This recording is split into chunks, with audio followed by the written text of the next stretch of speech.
From my perspective, I am somebody who was blessed to be able to play for my country, as you said in your very kind introduction, for over 11 years. And since I've retired, I've been coaching in India, predominantly with Mumbai Indians in IPL, and now with Kings 11, but that IPL is going to be hosted in Dubai.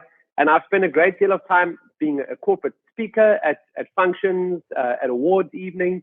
And I think the biggest concern for me is, and I turned 51 3 days ago, so I'm somebody who has age on my side, or maybe not on my side.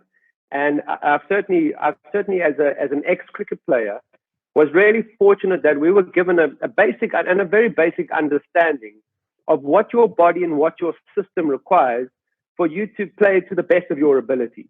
So now what for me is that I see many people in India making lifestyle choices that are actually harming themselves. And you kind of wonder why.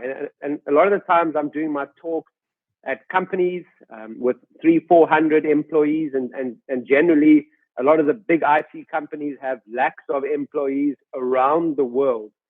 And I think the individual employee kind of gets lost in the system. And the difficulty is that you start making, as an employee, you start making choices that benefit the organization over yourself.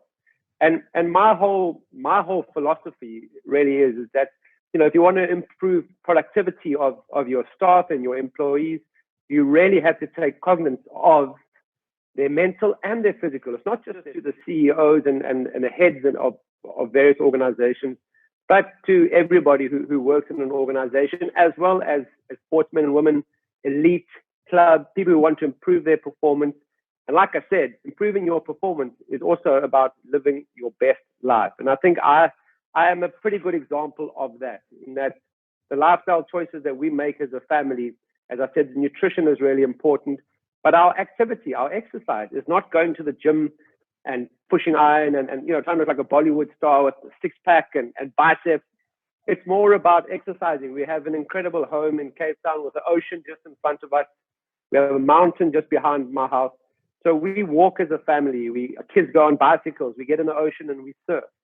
It's small things that we can make a big difference. And that is the important. We're not trying to change everything in one single day, because I think we've certainly seen with this pandemic that's reached all of us on a global scale, is that we're all now talking about, we must improve our immunity. We must be getting into the system and changing it holistically and making sure that we have a base and a foundation that we can fight anything, or hopefully most things that come our way. But we have to be prepared. And like I said, my background as a cricket player has certainly shown me that you can't just on the day of the game arrive and play your best cricket.